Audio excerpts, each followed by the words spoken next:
Bridging generation gaps, racial gaps, socioeconomic gaps. Bridging, a national television talk show designed to bridge gaps. Let's start a conversation about critical issues confronting today's society. And now, here's your host with another episode of Bridging. Hello, I'm Dr. Mel, and I want to welcome you to another episode of Bridging. Today on Bridging, I have with me Dr. Fred Jones and Ms. Andrea Purry. Dr. Jones is an attorney, a professor, and we call him a bookologist. He's a book coach. And with me, Andrea is a best-selling author who has just recently published her book. We'll talk more about that in a minute. But today, we're talking about finances and business during the coronavirus. Businesses are taking hits and finances are fumbling. But Dr. Jones says now is not the time to write a book. Let's hear more from you, Dr. Jones. Thank you for being here today.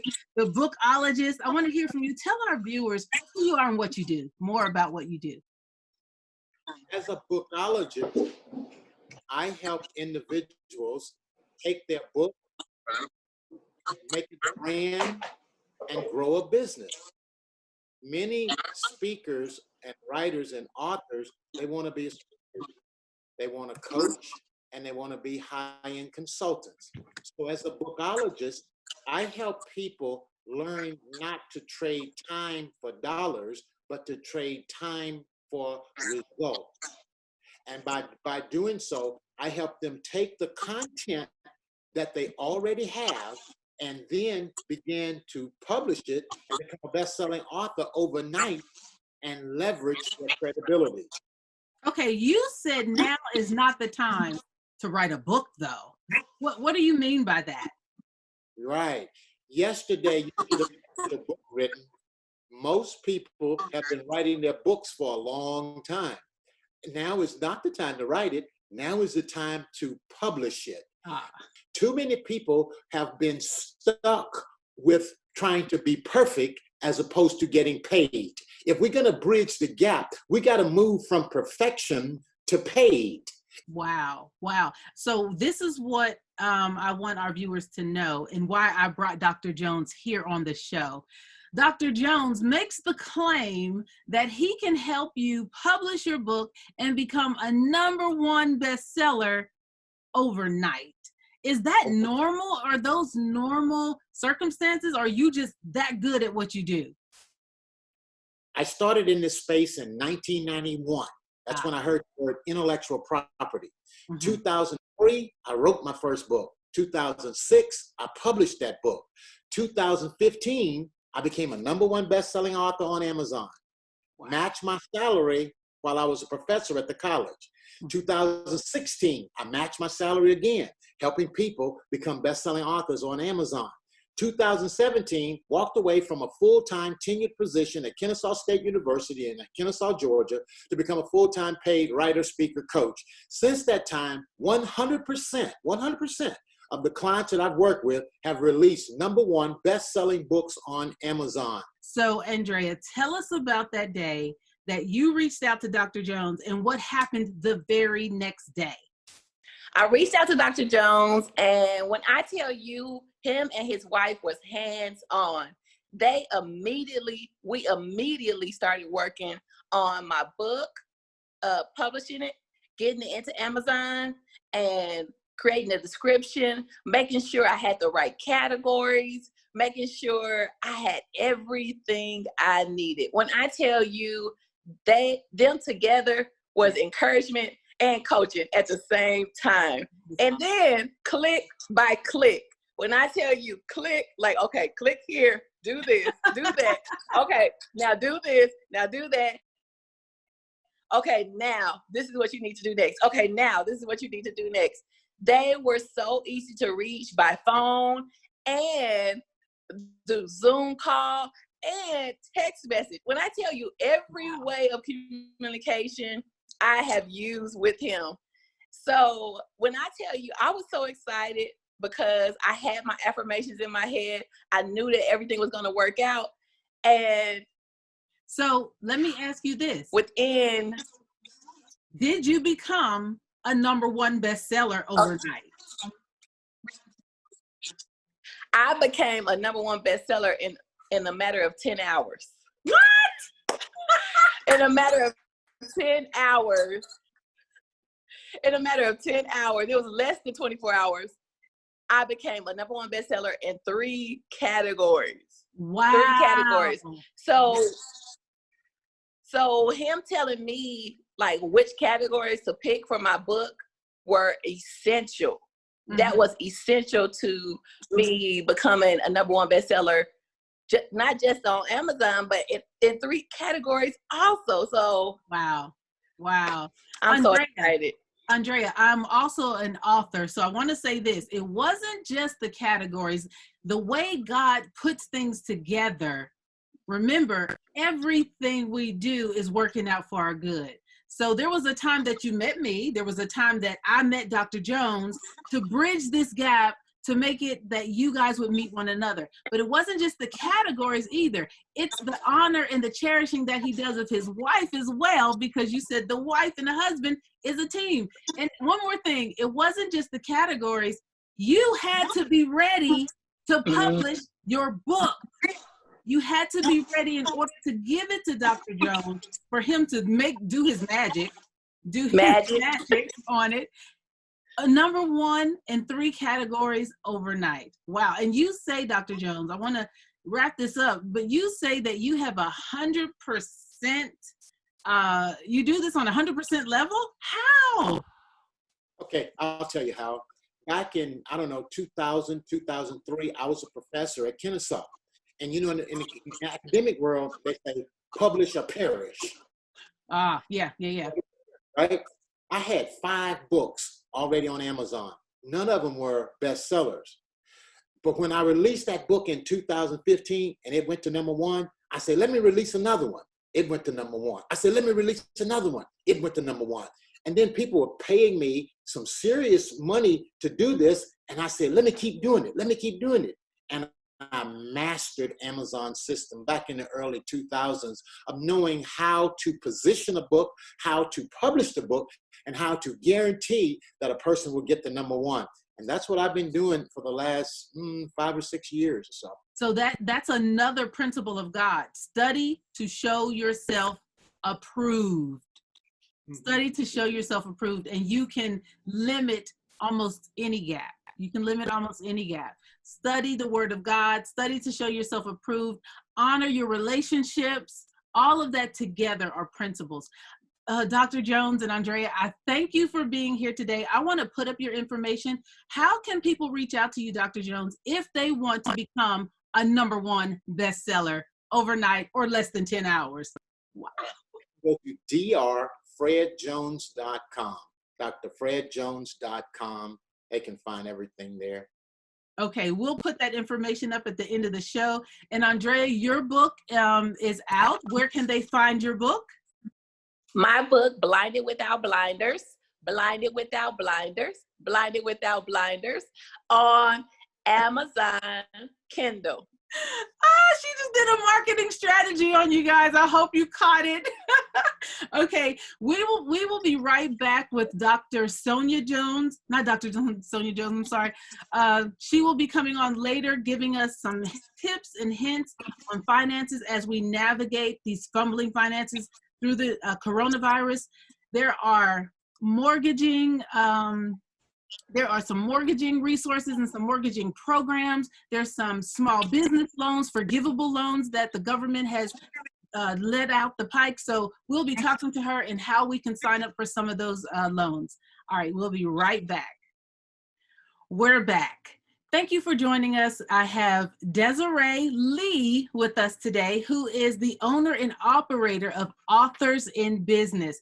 I wanted her to come here today because now that we've told you now is the time to write a book, financially, that's one way to have some revenue. But another way is to make your book into a business. Desiree, if you could tell us a little bit about your background, but I want people to hear who you are and what you do.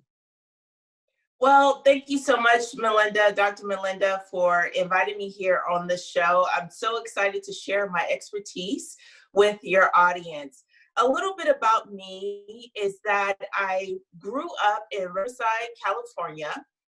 I was raised by two parents.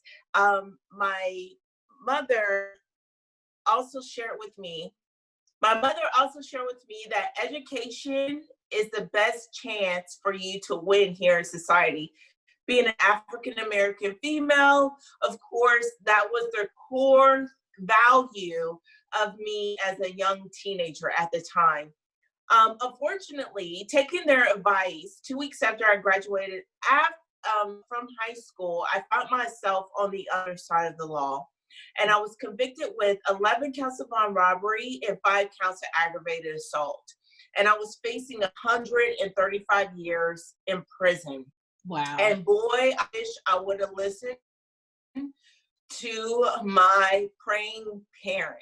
Mm-hmm, mm-hmm. But those, those tools of wisdom, those quotes that my mother and my father used to tell me really played an intricate part of me bridging the gap in between being a convicted felon and then now an entrepreneur.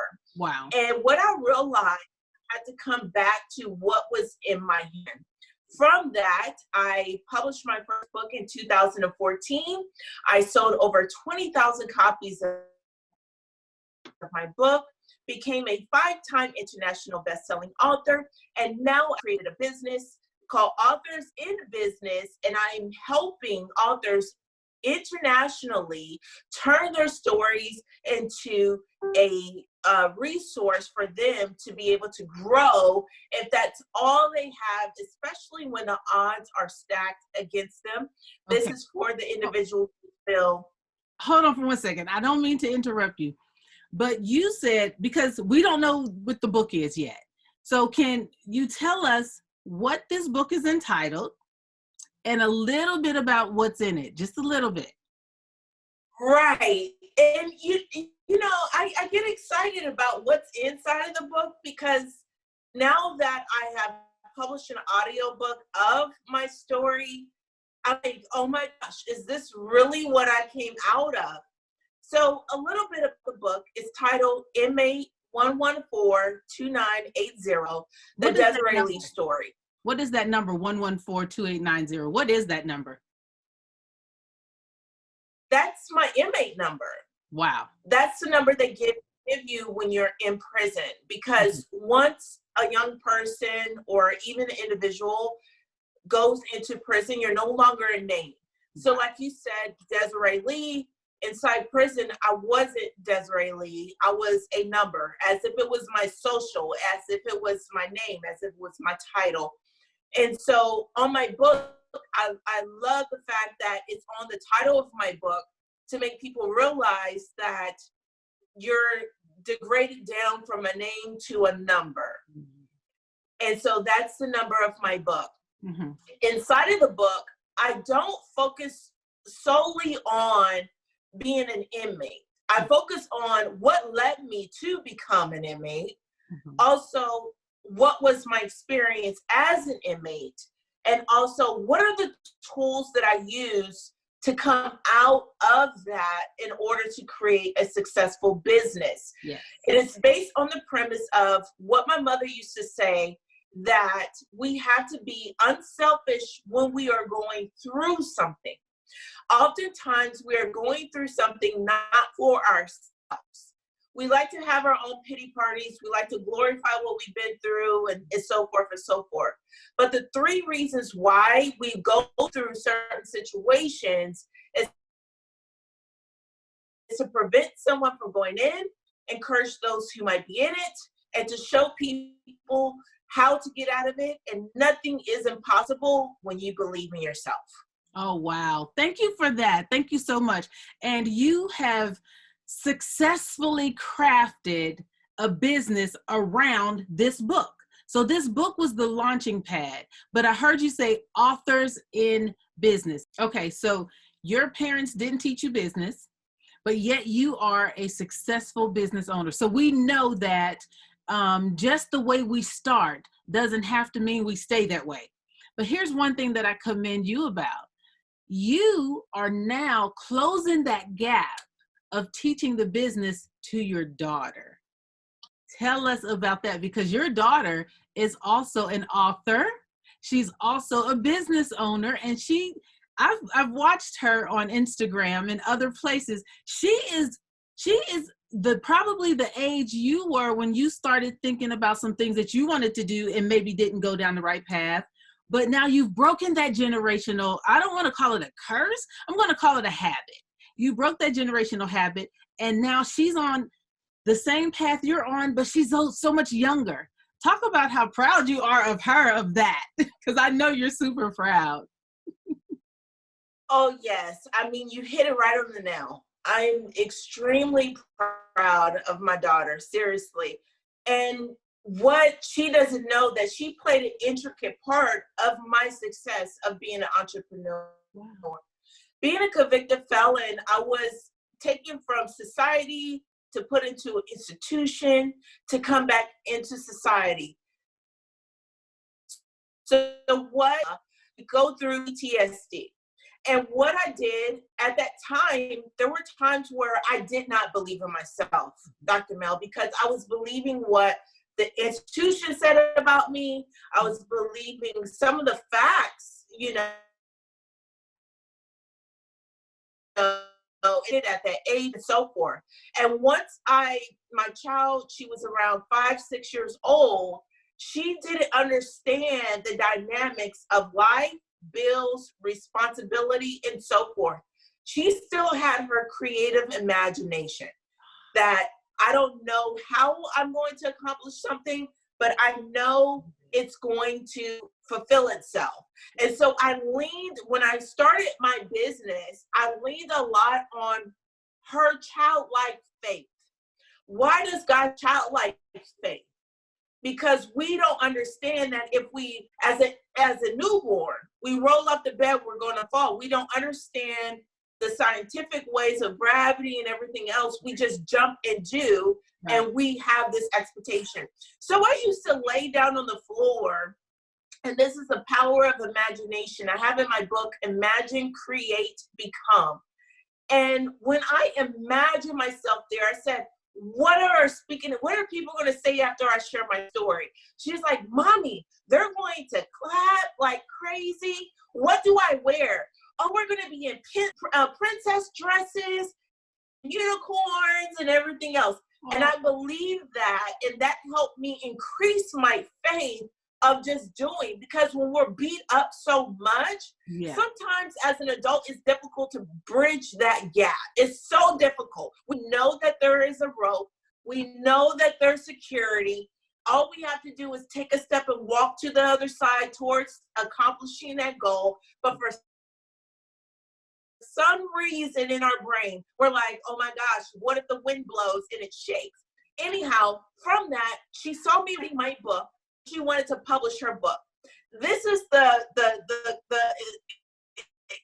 funniest part about it. I asked her, now that she's 13 years old, why did you publish your book? She said, well, Mommy, I saw you up late at night. I wanted to stay up with you. Wow. And so she thought in her mind that if I tell Mommy I want to write a book too, that I can stay up past my bedtime. Right? And so from that, right. And so I was like, you didn't tell me that. And she was like, I couldn't tell you that because then you wouldn't tell me I can write a book. Oh. And so from that, we talk about legacy. Yes. We talk about business. And I said, even in my circumstance, if my daughter feels that her back is against the wall, she doesn't have to resort to criminal activity. That's it. She can write her way out of poverty. That's it. She can write her way out of her circumstance. She can write her way out of anything if I can show her these tools. She wants to be a professional model. She wants to do her own merchandise now that she's 13. But if I can establish that foundation, then it was all worth it. So I say to the person who is watching this, yes, you want to publish a book, just like the last expert shared with you guys. Yes, you want to create an income, okay? But if you can create something to where your children can stand on a foundation where it's on a rock, then you made it work. Do not let what you've been through be in vain. Let it count for something. Yes, the odds are against you. Yes, your race is against you. Yes, your intellect, you may not feel like you're smart enough. But what I did was use what I had in my hand in order to create something to where now it's not just helping me and my daughter, but it's also helping generations and families to come. Use what's in your hand. Yes. Even when I was going through, I always had the internet. I always had a phone. I always had a computer.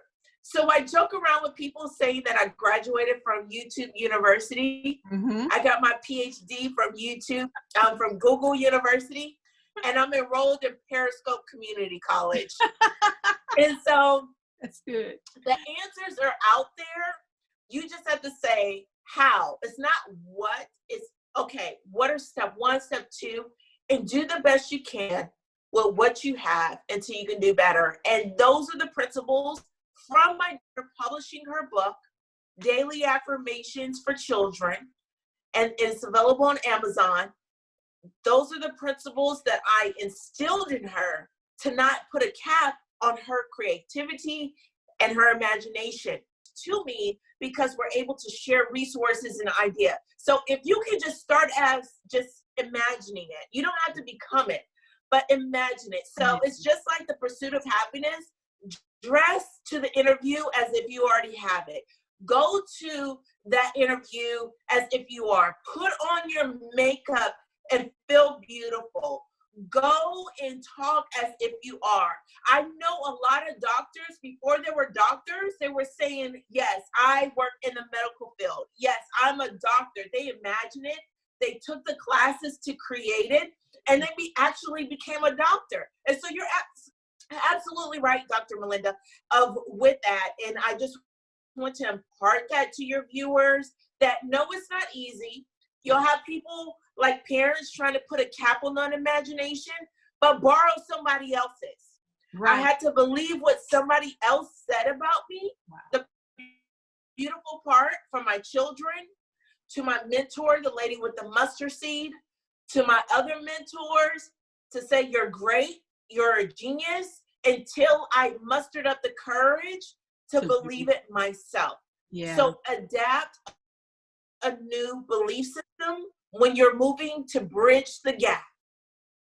Amen. Amen. Thank you for that. Next, we have Sonia Jones, who is a financial advisor. So as we come out of this coronavirus, we're going to find that some of our finances are shaken. So what do we do with after we've maybe turned a book into a business and we have money that we're trying to recoup and recreate? What do we do with those finances? Here with me, I have Sonia Jones from GIP Financials, and she is going to help us today as we continue to navigate and fumble our finances with this coronavirus. So Sonia, tell us a little bit about what you do and how you can help us.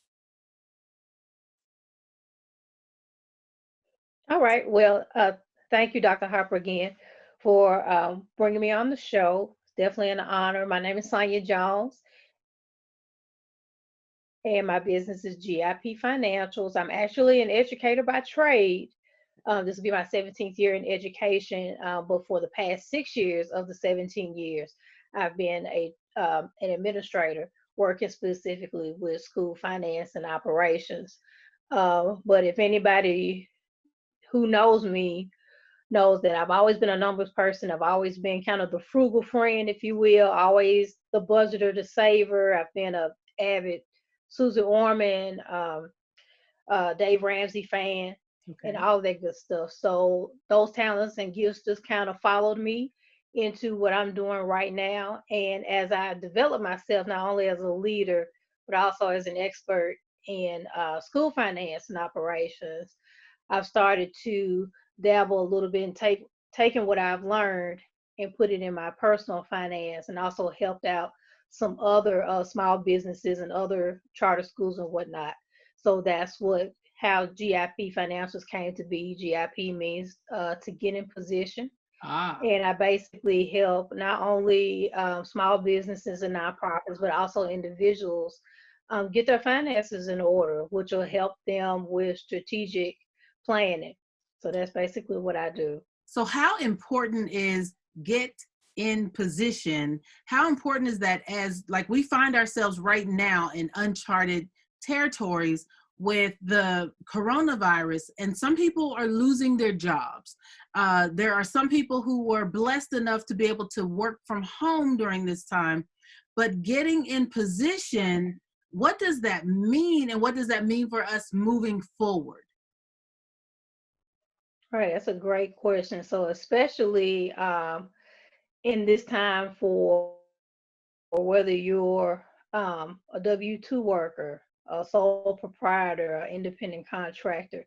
There used to be a song back in the day when we were younger, a hip hop song says, if you stay ready, you don't have to get ready. Come And on. that's basically what we're looking at right now. The people who have been prepared, who the business people and the individuals who have maintained good stewardship and good record keeping will probably have access to what these resources are available to us right now. Because Mhm. the biggest thing is going to be documentation.